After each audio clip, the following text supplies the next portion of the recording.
Hello guys,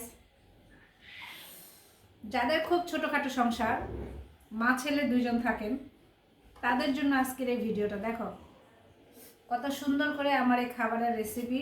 এখানে হচ্ছে রেসিপিগুলো দেখাও যে এখানে কি কি আছে। আলু ভর্তা, সাথে আছে ডিম ভাজা, তারপর আছে লাল শাক, আর আছে হলো ডাল আর ডিম ভাজা। তো এই হলো আমাদের আজকের রেসিপি। তো চলো তোমাদের সাথে একসাথে বসে খাবো, আসো আমরা খাই। আমি যদিও ভাত নিয়েছি, ওটা আমার ছেলের জন্য। এত ঠান্ডা পড়ছে, ঠান্ডার পরিমাণটা এবার খুব বেশি। তা আসো আমরা সবাই একসাথে বসেই ভাত টাত খাই।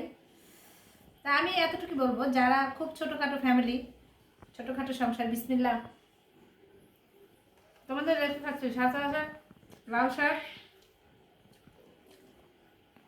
একদিন এভাবে খেয়ে দেখবা যে কেমন লাগে। যদি ভালো লাগে তাহলে বারবার খেতে ইচ্ছে করবে।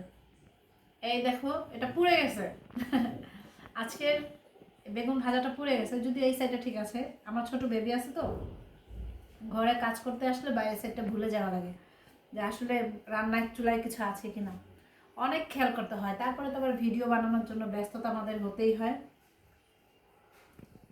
অনেক মজা হয়েছে, টেস্ট হয়েছে। যদি তোমাদের কার খেতে ইচ্ছে করে, আমার খাবার দেখে যদি তোমাদের কারো লোভ লাগে, তাহলে সবাই চলে আসবে আমার বাড়িতে। আমি এইভাবে মজা করে খাওয়াবো।